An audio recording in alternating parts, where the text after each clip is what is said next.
یہ وہی اللہ کا کلام ہے. لیکن اللہ تبارک و تعالیٰ نے اپنے محبوب پر جو قرآن نازل فرمایا اس کے بارے میں رب کا ارشاد ہے انا نحن نزلنا الذکر و انا لہ لحافظون. ہم نے اس قرآن کو نازل کیا ہے اور ہم اس کی حفاظت کے ضامن ہیں. تو اور یہ وہ قرآن ہے کہ جس کی برکتوں کا عالم یہ ہے. اللہ کا نبی رحمت صلی اللہ علیہ وسلم نے ارشاد فرمایا قرب قیامت میں جب ترک و فرق کثرت سے ہو جائیں گے تو مولا علی نے عرض کی یا رسول اللہ تو ہم اہل حق کو کیسے پہچانیں اور کیا بچنے کے کیا طریقے اختیار کیے جائیں گے. تو آقا کریم علیہ الصلوۃ والسلام نے ارشاد فرمایا اللہ کی کتاب قرآن مجید کو مضبوطی سے تھام لو, کیونکہ یہ وہ قرآن ہے کہ جس کے بارے میں صوفیہ فرماتے ہیں کہ اگر تمہیں رب سے کلام کرنے رب سے بات کرنے کا من کرے تو تم قرآن کی تلاوت کیا کرو, کیونکہ یہ وہ قرآن ہے اگر کوئی بندہ چاہتا ہے کہ رب کی قربت اختیار کر لے, رب کے قریب ہو جائے, تو اس کو چاہیے کہ وہ قرآن مجید کی تلاوت کرے. تو یہ قرآن پاک کا اعجاز ہے کہ جس کے پڑھنے پر جس کی کثرت پر اس کے حق میں یہ فضل و شرف حاصل ہو جایا کرتا ہے. تو کہا کہ کوثر سے مراد جو ہے وہ قرآن ہے, اور ایک روایت کے مطابق یہ آتا ہے کہ کوثر سے مراد جو ہے وہ کثرت الاتباع ہے, آپ کے ماننے والوں کی کثرت ہے. یہ وہی بات ہو گئی جو اس سے پہلے میں بیان کر چکا کہ حضرت نوح علیہ السلام نے جو تبلیغ فرمائی آپ دیکھیں وہ تقریباً 950 سال تبلیغ فرمائی, اور یہ آپ کی 950 سال عمر شریف نہیں ہے بلکہ آپ کی یہ عمر تبلیغ ہے. اور آقا کریم علیہ الصلوۃ والسلام کی کل حیات مبارکہ جو ہے وہ 63 برس کی ہے, جس میں سے 40 سال تو حضور علیہ الصلوۃ والسلام نے اعلان نبوت ہی نہ فرمایا, بچے 23 سال. تو 13 سال اس میں مکے میں انتہائی کٹھن حالات میں گزرے, اور پھر اس کے بعد اللہ کے حکم سے آپ مدینہ تشریف لے گئے. تو جب آپ مدینہ تشریف لے گئے تو کفار نے آپ کو اس میں بھی جو ہے جنگ و جدال میں اور غزووں میں جو ہے آپ کو الجھائے رکھا. لیکن چلے آپ پورے 23 سال شمار کر لیں تو آپ دیکھیں کہ ان 23 سال میں اور حجۃ الوداع کے موقع پر جب آقا کریم علیہ الصلوۃ والسلام نے وہ تاریخ ساز خطبہ ارشاد فرمایا تھا تو اس وقت آپ کے خطبے کے سننے والوں کی جو تعداد تھی وہ تقریباً 1,44,000 کے قریب کی تھی.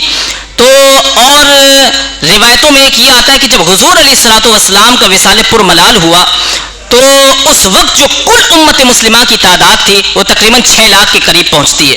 تو یہ 23 سال تبلیغ کا نتیجہ ہے.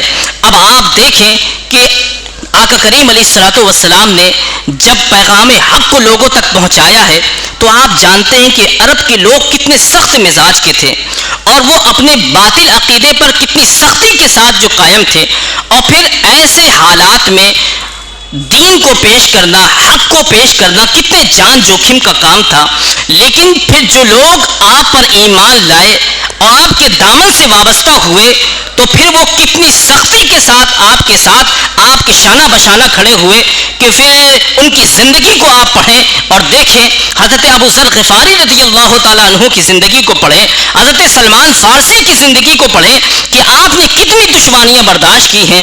حضرت بلال حبشی کے جو ہے ایمان لانے کا واقعہ پڑھیں, دیگر اور صحابہ کرام رضوان اللہ تعالیٰ علیہم اجمعین یا تابعین یا تبع تابعین میں نہ جانے کتنے ایسے واقعات ملتے ہیں کہ جب ان کی زندگی کو پڑھا جاتا ہے تو عقل حیران و شزدر رہ جاتی ہے کہ ان کے اندر محبتوں کے جذبات کیسے فراوا ہوئے, یہ کتنے مضبوطی کے ساتھ جو ہے حضور کے شانہ بشانہ کھڑے ہوئے کہ کوئی شخص جو ہے کوئی چیز بھی ان کو جو ہے اپنی جگہ سے ہٹانے کے لیے تیار نہیں ہے. تو کہا کہ کوثر سے مراد جو ہے وہ آپ کے ماننے والوں کی کثرت ہے. تو اور ایک روایت کے مطابق جو ہے کوثر سے مراد حضور کی کثرت سے فضائل ہیں. حضور کی کثرت سے فضائل کیا ہیں؟ آپ کے اختیار کو دیکھ لیجئے, آپ کے معجزات کو دیکھ لیجئے, آپ کے جو ہے اللہ تبارک و تعالیٰ نے جو دیگر نبیوں پر آپ کو جو خصوصیت بخشی ہے وہ ان خصوصیات کو دیکھ لیجئے. آپ نے دیگر نبیوں کو دیکھا ہوگا کہ انہوں نے مردوں کو زندہ کر دیا, کوئی اللہ سے کلام کر رہا ہے تو کلام بھی کر رہا ہے تو نہ جانے کتنے پردوں میں کر رہا ہے. اور اللہ تبارک و تعالیٰ نے اپنے محبوب کو جو شرف بخشا ہے وہ ایسا شرف بخشا ہے اپنے دیدار کا کہ اللہ فرماتا ہے ما زاغ البصر وما طغى, کہ میرے محبوب نے میرا دیدار اس طرح کیا ہے کہ اس کی پلکیں بھی نہ جھپکیں. کتنے قربت سے جو ہے رب کا دیدار کیا. تو یہ حضور کی خصوصیات ہیں, یہ حضور کے فضائل ہیں. اور پھر آپ دیکھیں اللہ تبارک و تعالیٰ نے اسی کوثر کی بنا پر جو ہے اللہ فرماتا ہے کہ ہم نے آپ کو علم عطا فرمایا ہے, اور ایسا علم عطا فرمایا ہے. اللہ خود قرآن میں فرماتا ہے وَعَلَّمَكَ مَا لَمْ تَكُنْ تَعْلَمْ وَكَانَ فَضْلُ اللَّهِ عَلَيْكَ عَظِيمًا, کہ محبوب ہم نے آپ جو کچھ نہ جانتے تھے وہ سب کچھ جو ہے آپ کو سکھا دیا گیا ہے. اور میرے آقا کریم علیہ الصلوۃ والسلام وہ کیا کچھ نہیں جانتے ہیں, بلکہ آپ فرماتے ہیں, ایک حدیث میں آتا ہے کہ آقا کریم علیہ الصلوۃ والسلام نے ارشاد فرمایا کہ قرب قیامت جب دجال کے مقابلے میں میرے غلام نکلیں گے تو آقا نے فرمایا انی لأعرف اسماءهم واسماء آبائهم والوان خیولهم, کہ میں ان کے ناموں کو بھی جانتا ہوں, اور جن سواروں پر وہ بیٹھ کر کے میں اس دجال کے مقابلے میں آئیں گے تو کہا میں ان سواریوں کے رنگوں کو بھی جانتا ہوں. کہا واسماء آبائهم, اور میں ان غلاموں کے باپوں کو بھی نام جانتا ہوں. تو یہ ہے آقا کریم علیہ الصلوۃ والسلام کے علم کی وسعت ہے, علم کی برکت ہے کہ حضور کیا کچھ نہیں جانتے ہیں. بلکہ تو کہا کہ اللہ تبارک و تعالیٰ نے یہ سب کچھ آپ کو عطا فرمایا ہے. آپ کا نام بھی باقی رہے گا, آپ کی امت کی کثرت بھی ہو جائے گی, آپ کو اللہ تبارک و تعالیٰ جلیل القدر علماء بھی عطا فرما دے گا, آپ کو بہت کچھ عطا کر دے گا, نہر کوثر بھی عطا کرے گا, حوض کوثر بھی عطا کرے گا. کہا جب اتنے جو ہے اللہ کے انعام آپ پر ہو جائیں گے تو کہا ہے فَصَلِّ لِرَبِّكَ وَانْحَرْ, تو کہا محبوب اب شکرانہ ادا کرو.